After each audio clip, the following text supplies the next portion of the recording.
In this episode of Zone RV's Big Lap Around Australia, we'll explore Cooktown and some of the amazing campsites in this area. We'll uncover the region's rich history and take in some of the stunning lookouts. We'll also discover the breathtaking coloured sands and Cape Bedford camping. As we make our way back into civilization, we'll share our insights and tips for living on the road.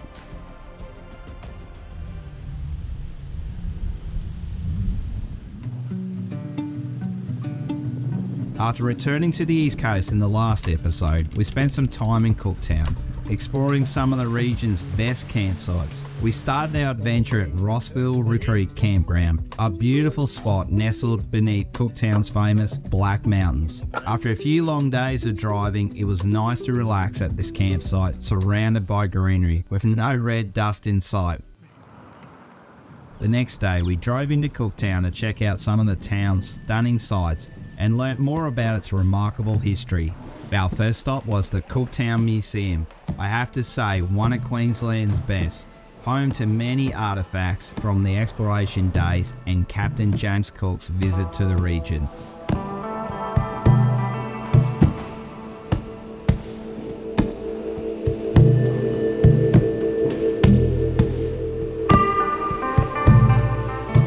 As Cooktown is the gateway to Cape York, we also learned some interesting facts about the region's exploration and history.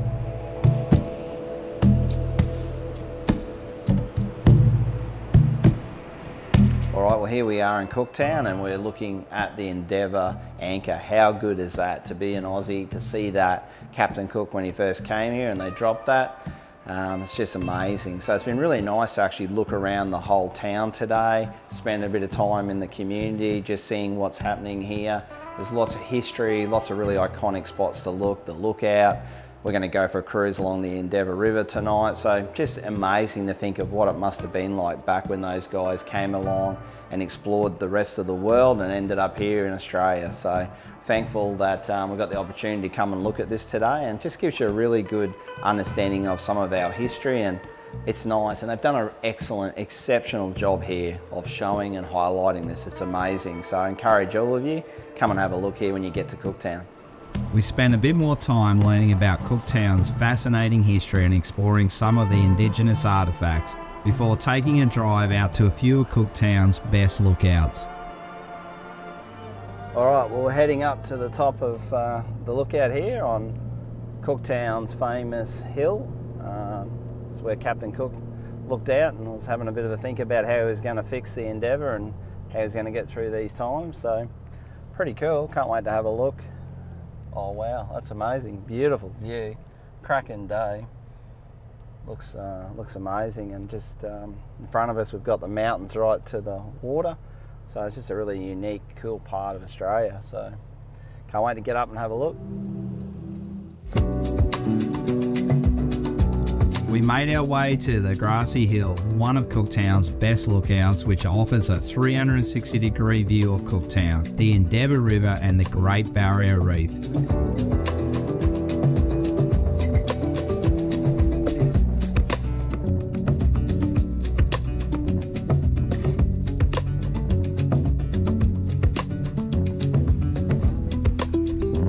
Alright, well now we're down here on the foreshore, and how good is it to be on the Endeavour River, and they've done an amazing job here, the local council and the community. We've got water park, all this really cool equipment here so you can exercise, but just really nice parkland, so it makes it really nice. You pull up, want to have a break, especially for like we've come from the Cape, and this time of year the Cape's dry, so to come back, see some green grass and have this afternoon has been really epic. So can't wait to go now and jump in the boat and have a look around the river. As the golden hour set in, we made our way to the jetty to head out into the Endeavour River. We packed some drinks and looked forward to enjoying a river cruise, learning about the infamous passage in the beautiful afternoon light.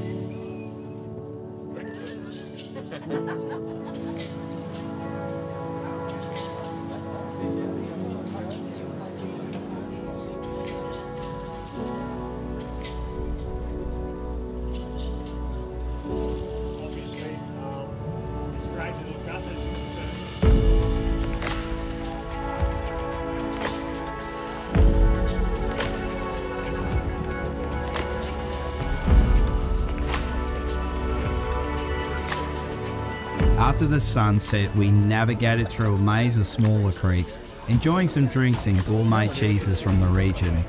On our way back to Cooktown, we turned on the spotlights to see if we could find some wildlife in the thick mangroves. The next day got off to a rainy start. Our destination was Elim Beach, located about 25 kilometres outside Hobart. This shady beachfront campsite is the perfect base for exploring the coloured sand dune formations. We've heard great things about Eddie's camp and couldn't wait to check it out for ourselves.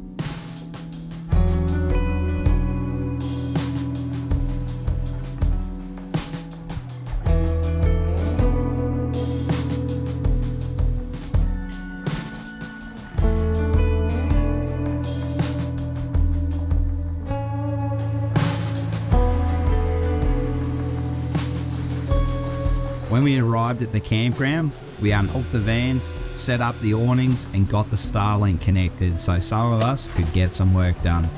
It's amazing that we can set up Starlink in such remote locations like this and have instant service.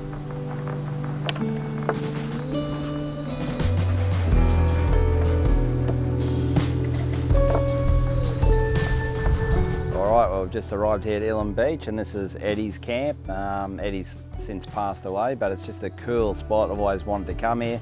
First time here, so it's amazing. Some nice grass here at the moment. We just came through a pretty good thunderstorm on the way here, so had some really good rain. First time we've really had rain on this trip, but here now and right here on the beach front. We're going to go down the coloured sands. We're also going to have a really good cook up while we're here, so really good experience for everyone sort of coming to the end of this part of the season. So really want to get together, connect and have a couple of days. Everyone can really decompress a bit, actually just really relax. There's no hard drives, there's no stress of getting off the PDR or getting into those places, so everyone's pretty chilled and relaxed. So it's going to be a good time. Can't wait to kick around the fire tonight.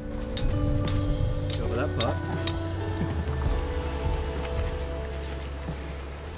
Once we were all set up and secured everything, it was time to check out one of the region's best sites, the coloured sands. Just a short drive from Eddie's camp and a quick beach walk. These sand dunes are easily accessible at low tide.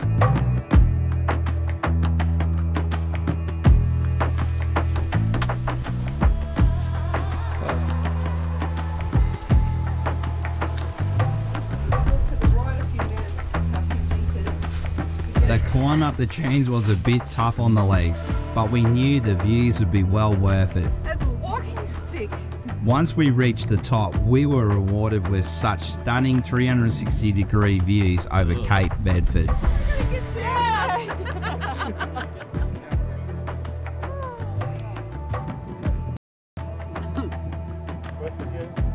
All right, well here we are. We're looking out at Cape Bedford. Here at Eddie's camp, you can walk down the road a little bit, about 300 metres once you get to the track and you know where you're going. It's pretty self-explained. Walk along at low tide. Obviously you can't get there in high tide because the waters here come right up, and it's a bit of a climb. Like, we're not the youngest of people, so we've just done it, so it's doable, but definitely worth the effort. Like, the view here is phenomenal. Today's not a really bright day, but it's still beautiful views. You can look right across out to the ocean. There's people sailing, there's fish jumping, it's all happening. So encourage you to come to the coloured sands here. They're just so different to anywhere else we've been on the Cape, and yeah, another unique spot. I'd guarantee put it on your bucket list and make sure you get here.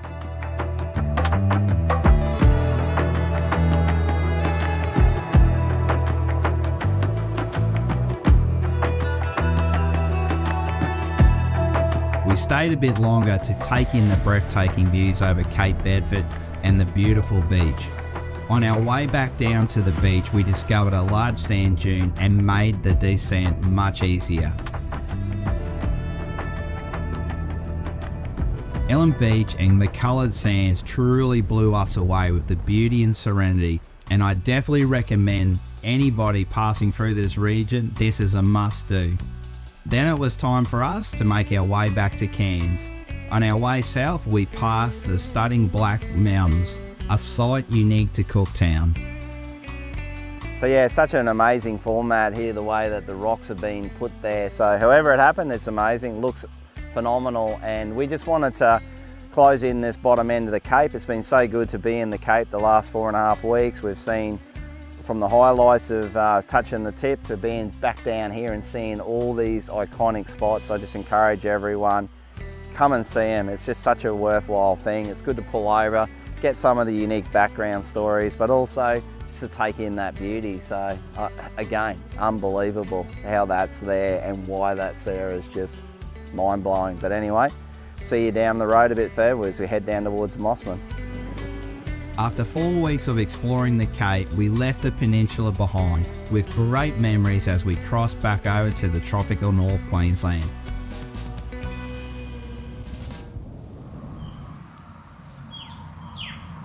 We chose a campground in Mossman with access to water and electricity, mainly for the big washdown and the cleaning process to get rid of that red dirt. It's always a good idea to take care of these tasks when you have access to water, so you don't waste it in remote areas.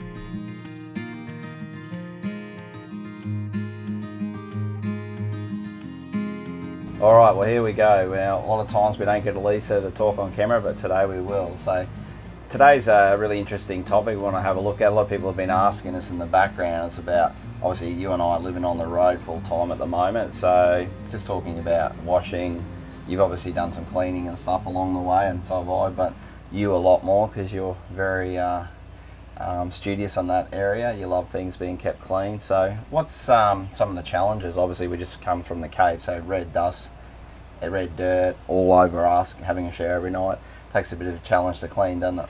Yes, it's just more regular cleaning. Yeah, and one of the things that we found is, because obviously we're wearing thongs and things like that, you come back, you end up wearing shoes and things a bit at night because you just get sick of going in, washing your feet again, hey? Before you hop into bed, or you just use the wet wipes and wipe them down again before you jump in the bed.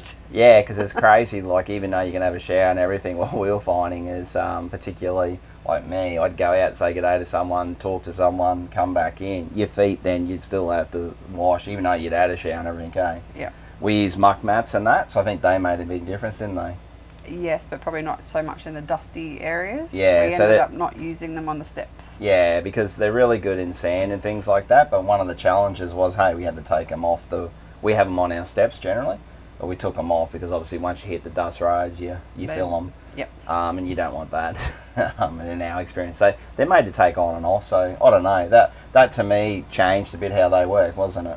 Yes. Yeah, we didn't really use them at all up in the Cape. Nah, so every other place we've been, they're pretty good, yep, but not in that area. No. Some of the other challenges, obviously our vans are pretty white and that, so you use gumption on your bench tops, hey? Yeah, just lightly, just with a really soft damp cloth, and just lightly. I don't scrub too hard, but it gets it off very easily. Any marks, any of the orange staining, works up wonders. Yeah. What's the other stuff we use? Co. I just use Co. That's more for the shower, basins, tapware, just wiping down dusty areas and things like that, yeah. Yeah, it makes a big difference. Like just having that opportunity to do that in fridges and stuff. Like we didn't really have dramas in there. There'd be nothing flew out or... No, just general wipe down, just keep everything wiped. It's just the thin layer, because we had everything open because it's so hot. We've got all windows, vents, everything open. You know, dusty areas, it just comes in through the screens. I just wipe the screens down with a damp cloth on the insides just to try and minimise as much dust as we can. Yeah, like we never ran our aircon. Some of our friends did, but we didn't. So obviously we chose to have things open. Obviously we run our vents all the time. As soon as we actually hop in a van, first thing. Our experience is we never get condensation because we run that fan and the one in the shower. Yeah, always. Bathroom and rooftop fan open all the time, 24/7. Yep. And until just travelling, obviously. Yeah, that's right. And the one over the, Lisa and I both learnt, that one there's fully hooded, so it doesn't matter what the weather's doing. The one in the ensuite obviously is rain sensor. It closes if it needs to. Correct. We manually open it if it's really bad. So you can just wind it, manually open it, just make sure you always let air flow. What's some of the other things like washing? So our washing machine is running right now. So you may feel a little bit of shaking in the van. That's not us, that's the washing machine. But how good is it to have that thing in there? Very good. Yeah. Very handy. You can just wash small loads on a quick wash, 15 minutes. done. The more heavier duty orange covered clothing.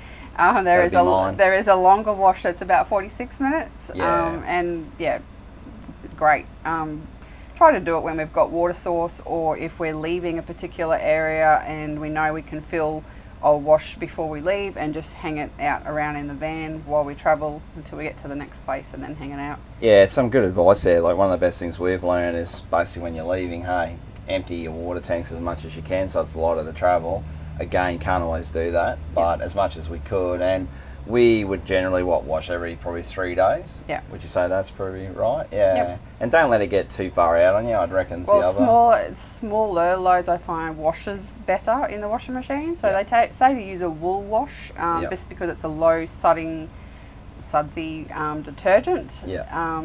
But I've found with the clothes from the Cape that had a bit of orange tinge to them, I did add in a little bit of extra Dynamo or IMO liquid just to the wool wash, just to boost it a little bit to help get some of that more stained colouring out of the clothes. But generally smaller loads is just easier because you need the clothes to be able to tumble within the machine to wash properly.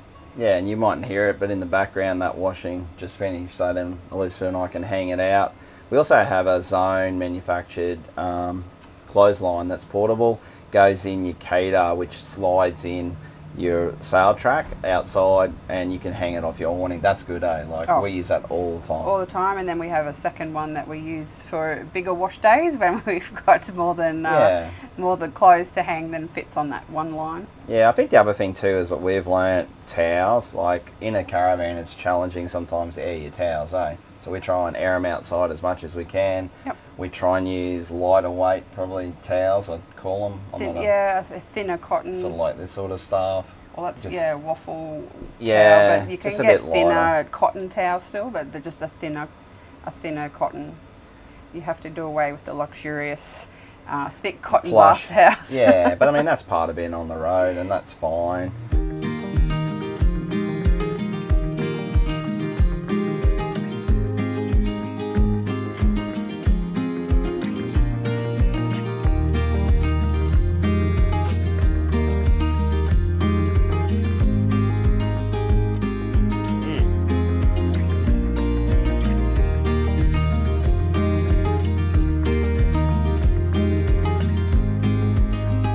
Once we finished all of our washing and got the vans clean again, it was time to head on to the final stretch, back to Cairns.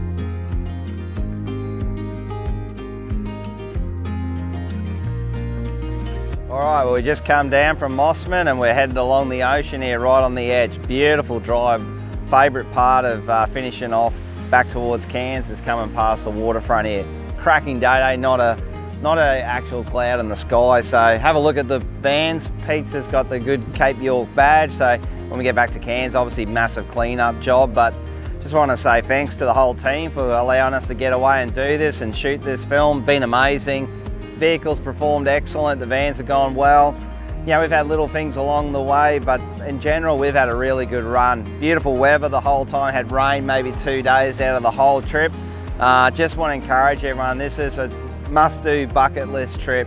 Touching that tip of Cape York is amazing. Elisa catching a beautiful fish, Pete getting a few, Russ catching the biggest one, so our second eldest person on the trip caught the biggest fish, so good shout out to you, Russ. But anyway, really enjoyed it. Look forward to showing you more around Cairns when we get down there, and can't wait to just keep getting on the road and showing you more of Australia and get in the zone of your own. Wow, what a trip this has been. Cape York is one of Australia's most iconic road trips, and it's an incredible place that we can visit these locations without sacrificing comfort and luxury. Every time I've gone to Cape York, it leaves me wanting and yearning to go back, and this time was like every other. I can't wait to go back and touch that sign at the most northern part of Australia. We had an iconic trip. It was so good to spend this time with my friends, new friends, and meeting so many different people along the way. I would encourage any of you to take some time out of your life to go and spend this time in Cape York. This is such an enriching place. This is such a place that's iconic to Australia, to its Indigenous heritage, and to those pioneers that went into this place and forged their way to the top of Australia. I take my hat off to all of those who have done this trip, and I can't wait to get back there. This journey was a true test of the Zone vans, as we took them to some of Australia's most iconic and challenging spots. We learned a lot along the way, and we can't wait to continue this adventure. We hope to see you out there in a zone of your own.